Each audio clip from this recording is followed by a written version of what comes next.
Hello, college football fans, and welcome to episode 44 of College Football Throwdown. I'm your co-host, Alex Schmitz, and today I'm joined by my dad, Peter Schmitz. Hello, football fans and Husker fans. That's right. We are here at the end of June, just about 2 months away now from the start of the season. It's starting to get there. You can taste it in the air a little bit. That's true.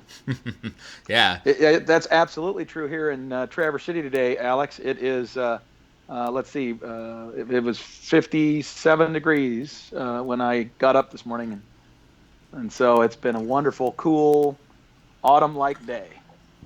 Interesting, because I know that last week it was pretty warm there for you guys. Yes, but we're back to what I like about Northern Michigan. All right. Well, for those of you who haven't listened to us before, this is College Football Throwdown. We are a college football podcast done by college football fans for college football fans.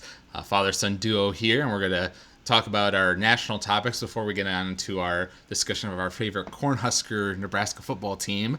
But before we dive into that, we're going to commence with our tradition and open up a beer. I believe you can provide that. I am providing that in this wonderful Sunday afternoon. All right. Here we go, buddy. There it is. Really good. Yes, nice and satisfying. Cheers. Yes, that's right. All right. So the first major piece of national news that's happened since we last recorded is that Bob Stoops, kind of out of nowhere, announced that he was going to step down from the head coach position at OU, and that his offensive coordinator, Lincoln Riley, was going to step up into the position. As we discussed off the air before, it seems like this is something that he's probably been planning for a while. This is like a dead period kind of in college football, so it's a good time to kind of peacefully transition over to a new coach. Yes, exactly. And what was interesting about that is it's an uncommon time, and partially why it was a bit surprising. It's not an anticipated time of coaching moves and all that, because usually you would want to have whatever your staff is going to be in place, prior to spring practice, right? Mm-hmm. So to have it happen at this time of year, at first glance might seem a little strange, but with a little bit deeper consideration, you begin to realize that, when you're in a transitional thing like this, where he already had, and the athletic department was obviously already kind of in the loop and on board, that Lincoln Riley had been positioned, and they'd been working on this for some time. Mm-hmm. Yeah, and it sets up an interesting situation where I believe that Lincoln Riley guy, just like a few years ago, he was like an assistant at a smaller school, and now in just a few years' time, he's now the head coach of the Oklahoma Sooners, so it's quite a rapid advancement for him. Excuse me. Yes, that's right. Well, it has been rapid advancement, and he's got a great lineage as an offensive mind, and he comes from the Mike Leach Texas Tech background. Literally took him out of football and immediately made him into a coach. Like the next day, I think he was a walk-on, and Leach told him he couldn't play anymore, but he wanted him to coach. So there's quite the story there. I don't know all the details, but that's my brief understanding of it from hearing an interview with Mike Leach right after the announcement. Interesting. Okay. Well, and what's another storyline that people have been talking about with this is that obviously we have a new coach at Texas this year as well. So it's setting up to be the first year coaches going head to head in that classic Texas-Oklahoma rivalry.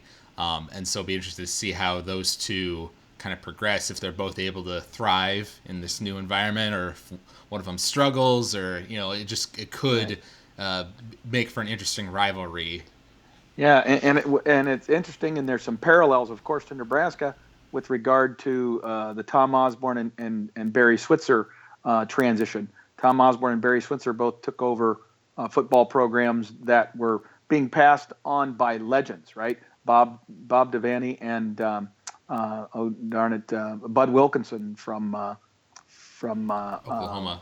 Oklahoma. And so well, actually, it was Chuck Fairbanks, I think, might have been the coach. But bottom line is that both coaches were transitioning from great success from into a new era, and they did it together. And of course, the early years were dominated by Barry, and then the later years, as Barry ended up getting into some challenges with the NCAA.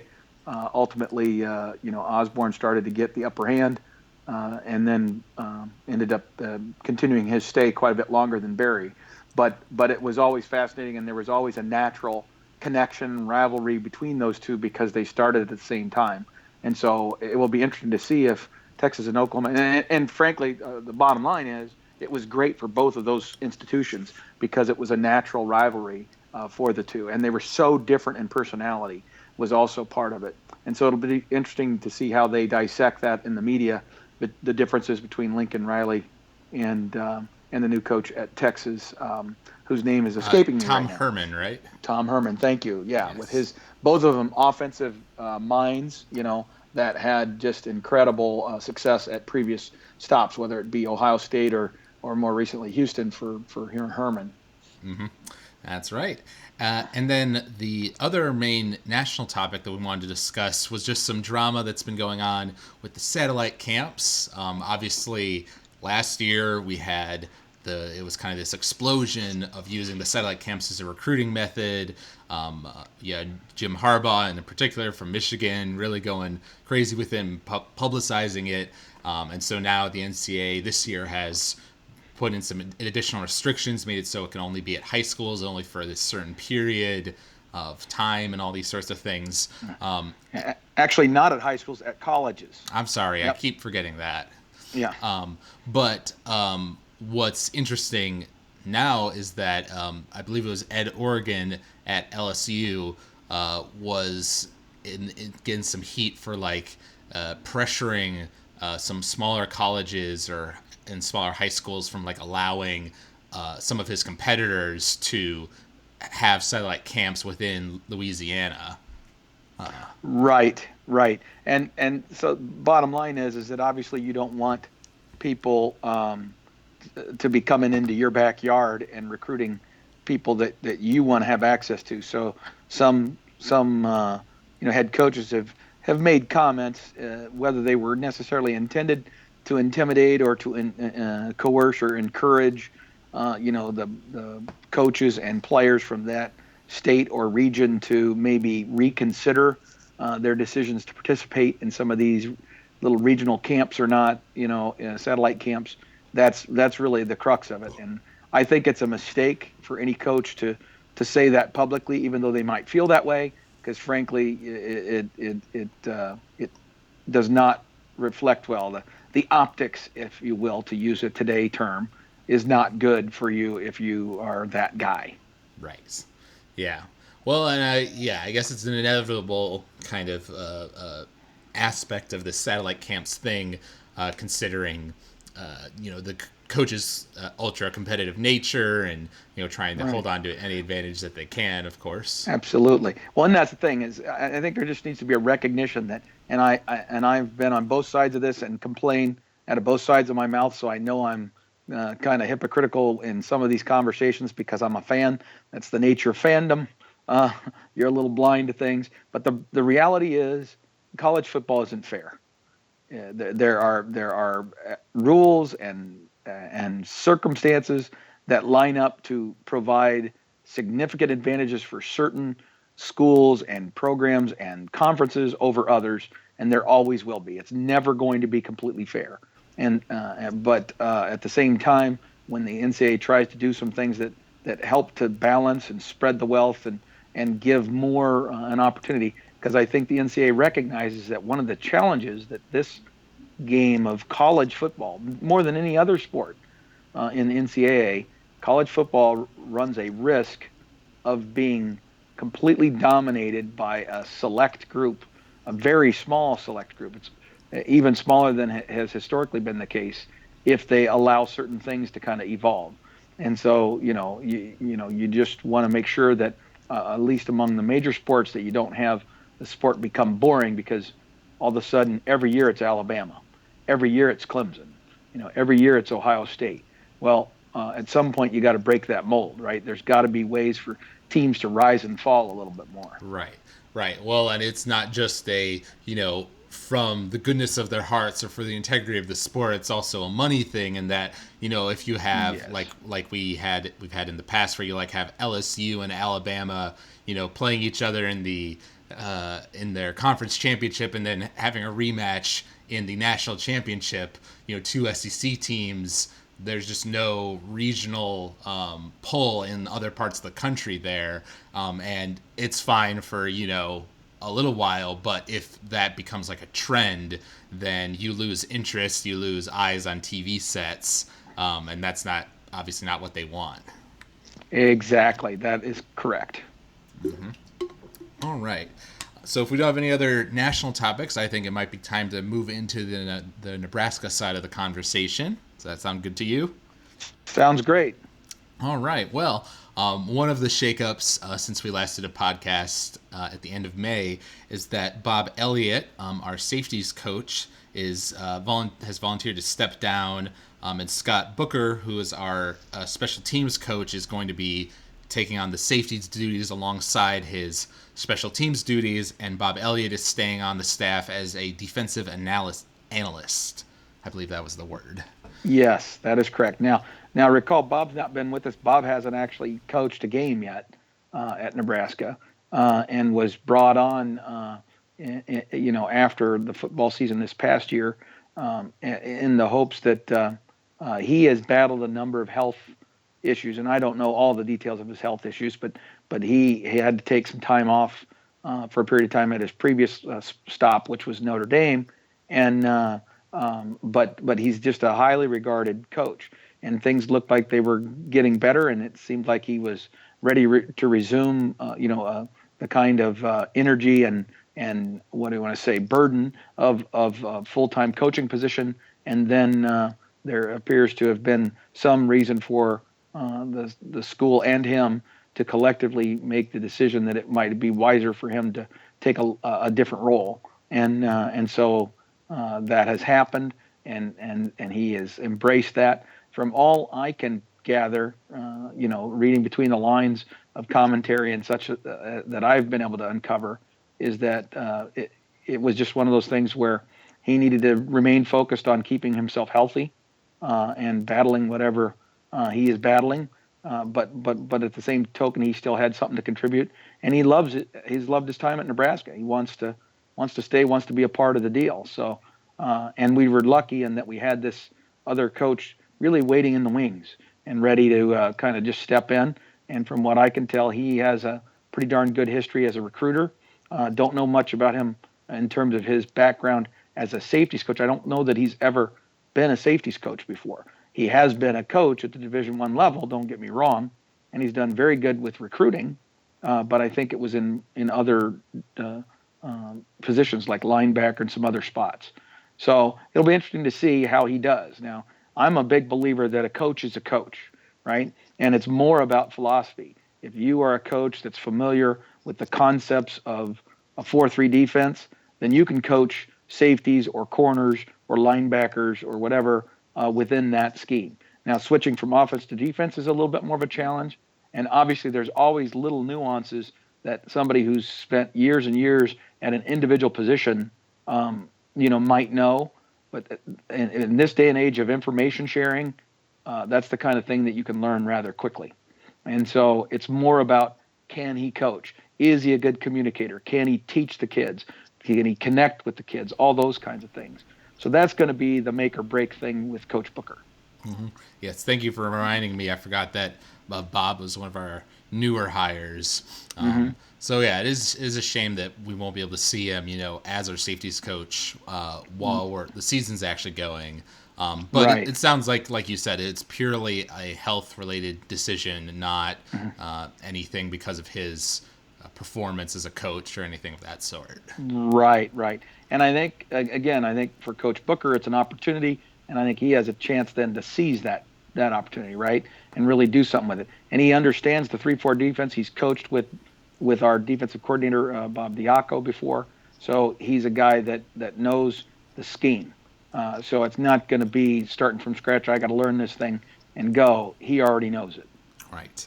All right. And then another piece of drama that's happened a little more recently is Keyshawn Johnson Jr.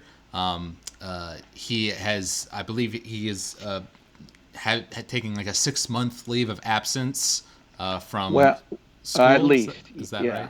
Yeah. yes, yeah, and basically, you don't know all the ins and outs of that. It's a little bit unclear, but bottom line, we know from the media information that he got in trouble, found himself, um, you know, um, um, at least accused, stands accused of having some illegal marijuana and such. And so he got himself into the doghouse, so to speak, a little bit for that. He's also struggled a little bit since getting to Nebraska. He came early. Of course, he would have been a graduating senior this year and came at semester. So he finished up school early, was intending to enjoy that jump of an extra semester in college, be able to go through spring practice, etc. But then he got injured. He had some kind of an illness as well, and so he lost some weight. He gained some weight, and it was good weight versus bad weight. All these different things that all played against him. He really never was able to get on track for spring practice at all.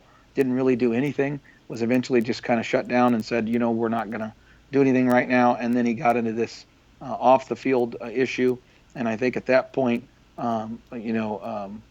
he decided he needed to take a step back and reassess. And so, I'm very hopeful that Keyshawn is able to kind of get it together, reorganized, and get himself back to Nebraska, maybe as soon as January, so that he can go through spring practice next year and kind of get it going. He has not attended classes to the best of my knowledge, so I don't know if his clock has started. So that's the good news from us from an eligibility standpoint. I think that there's at least a chance that his eligibility clock may not have started. We'll see. I don't know all the rules on that. Right. But more important than any of that is that he, matures a little bit, learns from his mistakes that he's made here, and maybe to the overcoming the challenges that he's been presented with, even the health issues, and he'll come back a much more focused and dedicated athlete. Yeah, I saw a quote from his father, Keyshawn Johnson Sr., about like basically that like he needs to mature and then come back to Nebraska, and it was very much about like reputation of Nebraska, not like dragging it down, that kind of thing. Right, right. Well, you can tell that Keyshawn Johnson Sr. has a great deal of respect for Coach Riley. And so the last thing he wants is for his son to in any way tarnish or diminish, Nebraska, and by connection, Coach Riley's reputation because of bad choices and some immature decisions. So he's going to try to do his best to help guide his son.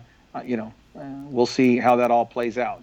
I sure hope for both Keyshawn Jr.'s advantage and Nebraska, frankly, that he is able to get it together and arrive here and become a remarkable student athlete for us. That's the hope. One piece of good news is that we got a commitment for our 2018 class from Josh Moore, a very highly regarded wide receiver. So that's a good feather in our cap if it all stays true Yes. to next year. Right, right. Yeah, Joshua was a young man who is from Texas, and he's left the door open for some other considerations. So he's one of those commitments that is not completely solid, but he has a great reputation for work ethic and that sort of thing. It seems, and his skills are pretty undeniable if you watch his film. And he's a 6'3" player, so he's a bigger bodied wide receiver who could grow into something really special, in the future. And so we're hopeful that he sticks it out and is able to remain committed to Nebraska. But it just shows good things are going on for Nebraska on the recruiting front. If I might just play into that for just a minute or so, Alex, we just finished up our Friday Night Lights series. Well, this last one that we did just this past Friday was a remarkable collection of athletes who came in. They do this big event underneath the lights on Friday. They invite people to come and enjoy the event from the public, and it gets well attended. And apparently, it was quite the ambiance and environment for those kids to experience. And everybody seemed to have a good time and a very positive first impression. In some cases, the kids brought parents with them to take a look. And there were some highly regarded players, including one 5-star linebacker from, I believe, Georgia, who was here and had a really good time. So you just don't know what that might lead to. Maybe it doesn't do anything for that particular athlete, but as the season progresses, things can change, even for a young man like that, and he might want to reconsider where his final destination is. Right. And that's why they recruit the way they do. And probably the big takeaway for me is it's just additional evidence that Nebraska really does have, with Mike Riley and his overall staff, including all the recruiting team, he's got the right people in place for us to at least position ourselves to get a look from a lot of premier athletes, a lot of talent, the kind of talent that could come in and make us relevant again on the national stage. Mm-hmm. The challenge is, can we get them not only to come and visit, but to now take that next step and make a commitment to the university and sign and ultimately come and attend the university. And it sure seems like we've got a lot of those things going in the right direction. Now it's like AJ said in our previous podcast, our guest from last week, AJ Schmitz, he indicated that what the missing element is winning. Yeah. We need to win, and that's the key. Right. So that might be a lead in for you to another topic. Go ahead. Well, I was just going to bring that up in that, it's good that we're getting these recruits, and getting some commitments at least from some of these great players, while we're still kind of in this building phase. So, if we could actually, win a Big Ten championship, then imagine how much better that recruiting could potentially be, so that gives us room for hope, I think. And just talking about how, as we've discussed previously, it's just so important for us to be able to get players to physically come to campus to see that unique environment and how dedicated the fans are here at Nebraska. I think that's one of our big recruiting advantages, and that hopefully with these new rule changes allow for official visits earlier and things of that nature, that we will be able to extend more of those to players and get more players to come on campus and get that ambiance, and that will be a powerful tool for us in the future. Absolutely. And again, so the key would be, now that you've got all these positive vibes and you've got some staff that are pretty darn good at the communication and recruiting side of it, are they also equally good at the communication side as it relates to coaching and getting the best out of the players? Because I think we are definitely moving in the right direction in terms of the talent that's available for us to use on our team.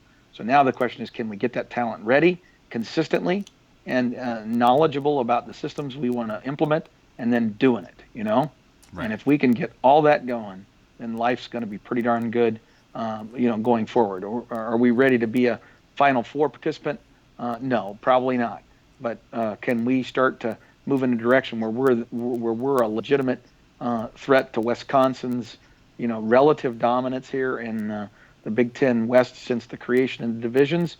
I would say yes. I think we are moving in a direction that would allow us to do that. But, you have to do it on the field. That's right. Well, and also going off of what we discussed with AJ on last week's podcast, there have been more, preseason rankings and top 10 lists and various, speculation from from different media groups and websites about what's going to happen in the 2017 season, and that many of them are projecting either mediocre or even losing records for Nebraska. Like, I think I saw one headline was that, like, of our 6 difficult games, they were saying that we were going to lose like 5 of them or something like that. Right.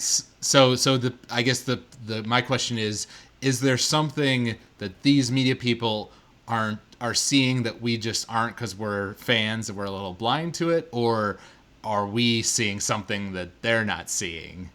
Like which is it? Well, we'll find out, right? But I would say there's probably a little bit on both sides of that. I think on the recognition side from the national analysts and the pundits who are looking at Nebraska and looking at our schedule and saying where are the wins and where are the losses. I think they're able to be objectively honest and recognize that here's a team that was um, like not very good from a rushing yard standpoint.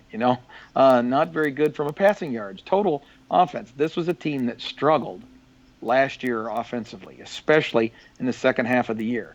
And then they also had a defensive collapse late in the season last year. So this is a team that, although they started well and we beat Oregon last year in Lincoln, the fact is that Oregon turned out to be a little bit of a dumpster fire themselves, and and um, and we kind of ran out of energy or juice at the end of the year, mostly because we didn't have the proper depth at key positions that experienced some injury.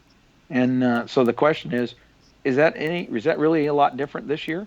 And we don't have an athlete capable of digging us out of challenges like we have in the past at the quarterback spot.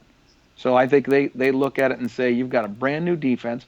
Who knows how long it's going to take for the players to, you know, mature within that defense, and you have an offense that for the first time in the Mike Riley era has a traditional quarterback behind center rather than an athletic quarterback that they've been trying to fit. So now there's a lot of unknowns with that, and then you look at the schedule, and frankly, we're playing Oregon at Oregon. That's going to be a very difficult place to play on any year. But now you got the added feature of Oregon with a new coach, and the unknowns that represents is pretty big. But yet people know that Oregon roster is got talent. And then you look further down the roster or the schedule, and you see a Wisconsin team that was the best team in the West last year, and we have to play them, and they look to be better than they were last year based on their returning talent. And then immediately after that, you have Ohio State. So you have Wisconsin and Ohio State in back-to-back games, and then you end the season at at Penn State and then versus Iowa, a team that beat you pretty soundly last year. So so it's easy to see where you could do a little bit of math and say, gee, there's 5 losses right there that I just mentioned, and none of those would be looked at and say that's a slam dunk win. So you Mm-hmm. got 5 losses that are in the eyes of an objective person maybe likely, you know. Right. So best case scenario, you're 7-5, and any stumbles other than that, and it could get worse. Northwestern's a team that people have been talking about. Minnesota's a team that people have been talking about. Mm-hmm. Yep. No, those are all teams we've tripped up with in the past, certainly, and we do have a lot of difficult competition this year. As I brought up in our last week's podcast, I think if we lose to Oregon, that would definitely be a bummer and not the best start to our season, but it won't affect our conference championship hopes at least. So I think if Correct. we lose there, we Correct. can overcome that. But like you say, especially if we get into a situation like last year where we have some key injuries and are unable to recover in the second half of the year, then at Penn State and Iowa we get crushed. Then things could definitely turn ugly fast. I can see that Right. possibility. And that's where I think the analysts come from. Now I would put on the Husker hat now and say what they don't understand is that the quarterbacking talent level that we have behind center now is, although it's different, is in a positive way is a very desired set of circumstances, right? These guys that we have the skill sets that Coach Riley and our offensive staff really have been looking for. And so you like to think, and if you watch the spring game, you begin to see what they are wanting to try to accomplish. Hmm. So, Right. so there's some good things that could be happening that way. And then the new defensive system, although it is very different than what they were doing before, if the kids can get to a certain level of comfort level with it, where they aren't having to think so much, then in terms of the skills, it actually lines itself up quite nicely for the where our strengths and weaknesses are as a team. And so there's a chance that we could have a pretty decent defense by the middle of the year. And by the time we play that Wisconsin game in early October, we might be there. Right. Yeah, well, and that was something I was thinking too, that we have a lot of unknowns going into this year, but those could play to our advantage if we're able to like execute our new offense well and execute the new defense well. Our opponents have not seen this yet either, so they won't be used to a Nebraska that runs a 3-4 defense. So if it's one of those things, if things go right and we're able to kind of get it together, then those could play to our advantage, certainly.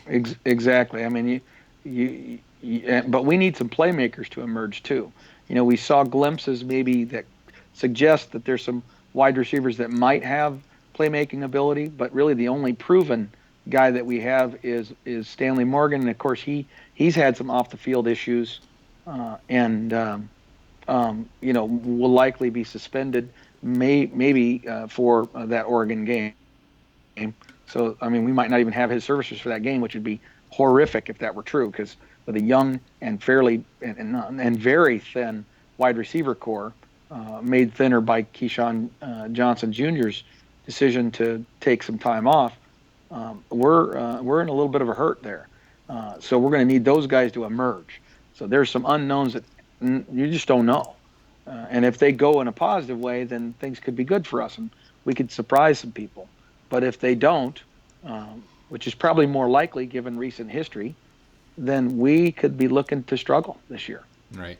Right. Well, and I know we've talked about this before about how, like you've often said that you kind of prefer there to be kind of bad press about us or press that's maybe a little more on the negative side, to kind of give players some motivation and, not build up expectations and all that. So then, like you say, if we do well, we can Right. surprise people versus if they're saying that we're going to be great and then you have to deal with egos and your kids getting Yep. overinflated heads and that sort of thing.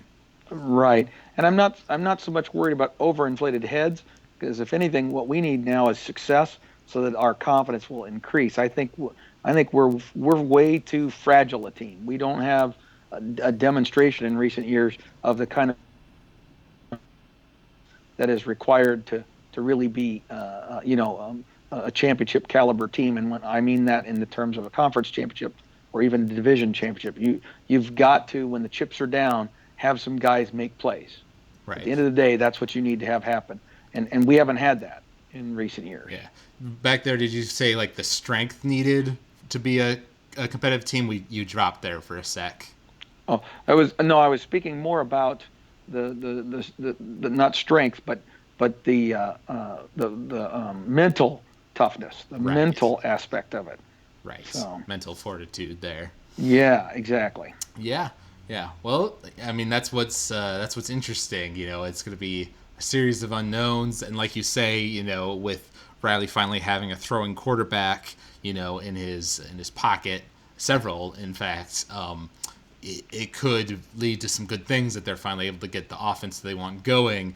But if we don't see success, and it seems like this year, the pieces are starting to align for Riley, then what does that say about his job security? There's a whole lot of Right. unknowns there. See, and that's why I think it's so critical.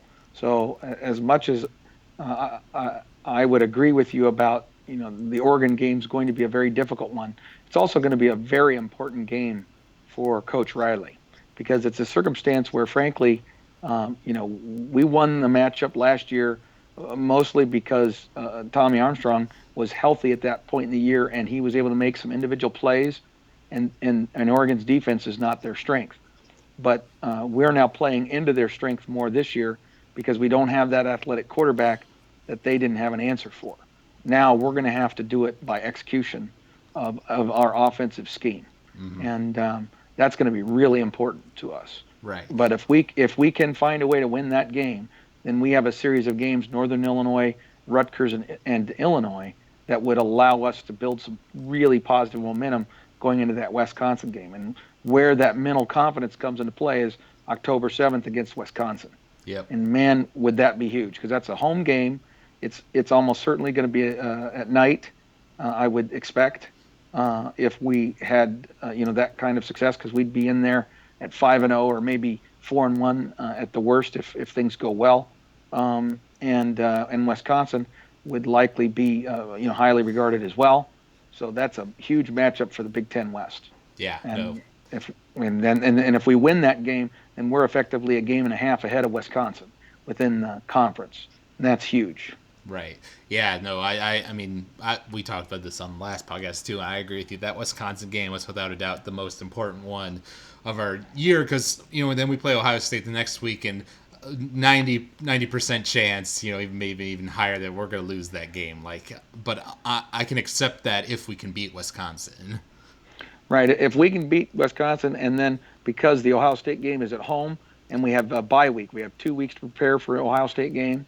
So there could be some opportunity to bring a few wrinkles to them, at least provide the chance for us to be competitive with Ohio State, unlike last year's game. Right. And then if we did that, and even in a loss, we're competitive, another stretch with Purdue, Northwestern at home, and at Minnesota, where if we could take those 3 games, then we would be facing the end of the season in that stretch with Penn State and Iowa, where now it matters. Now we've put ourselves in a position where win those games, and we're almost certainly in, go 1-1 in those games, and we still might have a chance, depending on what Wisconsin and Iowa are doing, and Minnesota, some of these other teams within the West. So that would be awesome if we could get there. If we stumble out of the gate, then all of a sudden say, lose to Illinois. We play Illinois on the 29th of September at night, at 8 p.m. Friday night game. You don't think Illinois is going to be rocking house at the first Friday night game in probably years and years at Illinois? That place is going to be on fire. And if they see that we're a not very good football team, then the blood is in the water. And Illinois is a young team that's trying to make a name for themselves. They'll be on fire. They'll be lit. Right. I was just thinking about this, though, with what you were saying earlier. Isn't that Oregon game last year? Isn't that the one where, at one point, Tommy was on the sidelines, with an IV because there was something wrong with him? And yes. And the team kind of encouraged him, said, "We need you out there, man." And he came out and put the team on his back and carried us to victory. Yes. And he was cramping. It was super hot. I was in attendance at that game, and it was crazy hot. But the environment was very good, and neither team seemed to be able to stop the other one. It was a lot of scoring, and that's what you get into with that Oregon offense. It's just so full of talent and speed that they're just running up and down the field on you.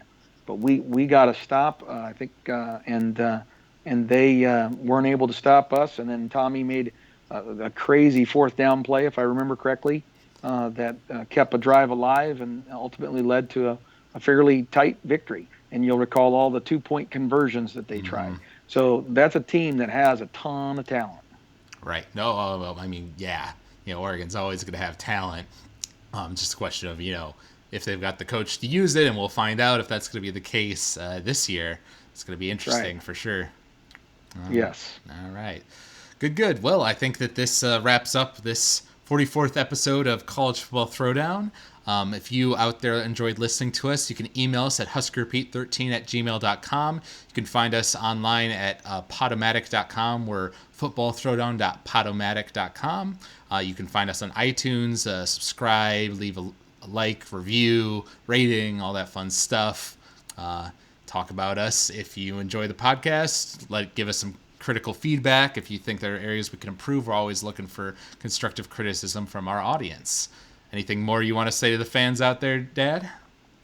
No, just really appreciate being able to do this. It's a lot of fun for us as a father and son to be able to chat about something we both have passion for, and we hope other people can enjoy and hear that in our conversation. That's right. All right. And so until next time, go Big Red. Go Big Red.